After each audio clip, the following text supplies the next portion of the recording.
Yang keempat, orang yang jujur dikhianati.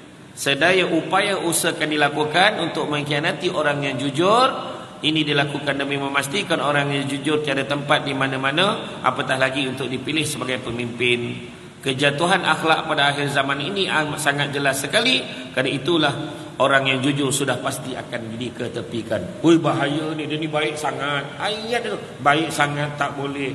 Ini politik, ayat dah kan. Kita tak boleh orang yang baik sangat. Susah politik. Politik bukan macam tu. Ayat dia pula kan. Dia cakap tu dalam masjid tu. Sampai benda-benda yang bengkok dalam dunia ni. 4 perkara yang bengkok dalam dunia. Nombor 1, sungai. Tak ada yang lurus. Sungai bengkok. Yang kedua, akar kayu. Mana ada akar kayu lurus? Bengkok. Yang ketiga, perempuan. Minta maaf, perempuan pun bengkok. Tak ada mana lurus dah. Kan? Kan saya dah kata saya tak nak, makna saya nak lah tu. Kan bengkok tu. Payah nak faham tu. Kan saya kata saya lapar, mana saya nak nasi lah, mana dan tahu kau lapar apa. Dan belilah biskut. Nak nasi, dan marahan lelaki tu kan. Lelaki bangap sikit, mana tahu kut kan. Jadi orang perempuan bengkok. Memang ulama terdahulu pun sebut, lelaki ibarat tulang yang lurus, wanita ibarat tulang yang bengkok. Tapi orang lelaki tak boleh nak membengkokkan perempuan, tak boleh nak meluruskan perempuan tu. Kalau diluruskan perempuan tu akan patah. Lelaki lah kena menyesuaikan diri dengan kebengkokan wanita tu. Faham? Marah lagi tu. Tak ya? Terima ya, bengkok ke lurus cakap perempuan. Mana tu? Nak yang lurus tu. Bengkok. Jadi pertama sungai, kedua akar kayu, yang ketiga wanita, yang keempat yang bengkok politik. Macam tu lah, saya tak payah ulas lah. Macam tu lah saya sebut ya. Macam tu. Jadi susah. Orang yang bijak tu dianggap ancaman, orang yang baik bahaya. Budak-budak muda tu nampak baik, budak tu masuk dekat dalam kampung kan. Budak tu nampak bagus, balik daripada luar negara, daripada Al-Azhar. Tengok bacaan itu sedap budak tu. Mengaji pun baiklah. Rasa-rasa dia ni layak jadi imam, bakal imam ni. Dah imam marah. Contohlah, ni bukan imam sini, sini okey. Ini bukan Sungai Buloh ni, ni Buloh Sungai. Topik lain. Dah imam tu kata, tak ada budak lagi dah tu. Banyak lagi dia kena belajar tu. Dia marah. Lepas tu dia bawa cerita, kau tahu tak budak tu sebenarnya ada masalah, kau buanglah universiti, belajar tak habis. Dia buruk-buruk kawan tu. Contohlah. Sebab tak boleh tengok orang lebih daripada dia, dan tak boleh tengok orang yang lebih baik, tak boleh. Sedangkan kita patut raikan orang yang lagi baik. Contohlah Samsul Debat ceramah petang ni. Bukan selalu Samsul Debat ceramah 2.30 petang ni.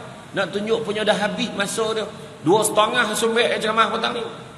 Kan? Janji dapat Samsul Debat ceramah kan? Boleh lah. Saya pun ceramah lah, penuh kan. Jadi kan, bukan sebab Samsul Debat baik sangat. Guru-guru takmir yang mengajar kat sini jauh lebih baik daripada Samsul Debat. Mereka lebih mendalam ilmunya. Kitab terbalik pun dia boleh baca. Kitab terbalik tu. Faham tak kitab terbalik tu? Maknanya dia memang dah menguasai lah kitab tu. Samsul Debat togak-togak pun belum tahu lagi boleh dapat. Macam tu lah. Jadi kita kena faham kan? Kita kena faham tu. Jangan rasa kita ni handal sangat. Bak kata orang, kekayaan yang paling besar adalah akal. Kemiskinan yang paling besar adalah bodoh. Keburukan yang paling buruk adalah terpesona pada diri sendiri. Dan sebaik-baik perbuatan, semulia-mulia perbuatan adalah akhlak yang baik. Saya ulang balik. Kekayaan yang paling besar adalah akal. Kemiskinan yang paling besar adalah bodoh. Keburukan yang paling buruk adalah terpesona pada diri sendiri. Dan semulia-mulia perbuatan adalah akhlak yang baik. Orang perempuan laju betul macam linap salin ni. Jadi betul lah tu kan? Orang lelaki dia lain. Sebab zaman Nabi makin ada seorang sahabat namanya Abu Hurairah. Abu Hurairah ni kalau dia dengar Nabi cerita apa-apa pun sampaikan dia tahu hafal. Jadi tu orang lelaki ni yang tak menyalin ni semua saudara dengan Abu Hurairah. Macam tu lah ya. Macam tu point ni. Tak ada orang lelaki dia boleh tengok balik kat video. Dia tengok kat YouTube Ustaz. Yalah. Dia cover lah balik kan. Yang kelima, orang yang bodoh menguruskan hal-hal umum. Orang yang tak ada ilmu, dia tu yang menguruskan perkara-perkara yang mustahak melibatkan kepentingan awam. Bagi orang yang ada mata hati yang jernih sudah pasti dapat melihat betapa ramainya orang-orang yang bodoh yang bukan ahli. Dia bukan bodoh tu tak ada ilmu langsung. Ada tapi tak ada kena-mengena. Contoh kan, dia tu tak pandai mengira tapi jadi benahari kan tak kono. Kan sepel pun tak lancar macam mana? 5 campur 3 berapa? 10 tu. Orang tu pilih jadi benahari. Yang penting dia boleh sign. Jangan macam tu. Kan? Saya tak cerita pasal Menteri Kewangan, saya tak cerita pasal Menteri Ekonomi, saya tak cerita pasal, saya cerita pasal benahari baru ni. Makna kata mesti bagi orang yang ahlinya. Macam mana pula kan Samsul Debat, contohlah Samsul Debat data belakangnya bidang undang-undang kan, legal kan, LLB, lepas tu diploma public admin.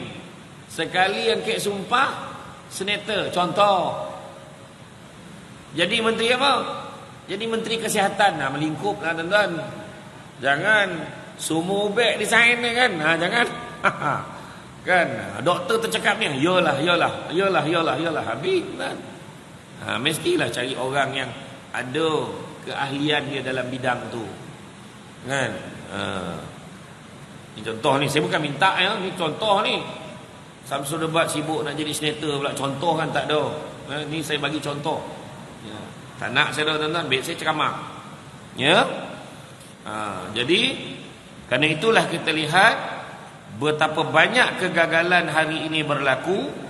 Masalah-masalah tidak dapat ditangani dengan baik. Semuanya berpunca daripada kebodohan orang yang dilantik untuk mengurus perkara yang diamanahkan kepadanya. Maka semua fitnah akhir zaman ini berpunca daripada semakin jauhnya manusia daripada agama. Itu pokok pangkal dia. Kalau kita lihat banyak bahasa Melayu ini meminjam kalimah-kalimah daripada bahasa Arab. Kadang-kadang perkataan dalam bahasa Melayu juga tidak menggambarkan makna yang menyeluruh jika dibandingkan dengan bahasa Arab sekalipun kalimahnya kedengaran sama. Ini termasuklah dalam soal fitnah yang kita ceritakan ini. Bagi orang Melayu, fitnah itu membawa maksud sebatas dengan tuduhan-tuduhan palsu.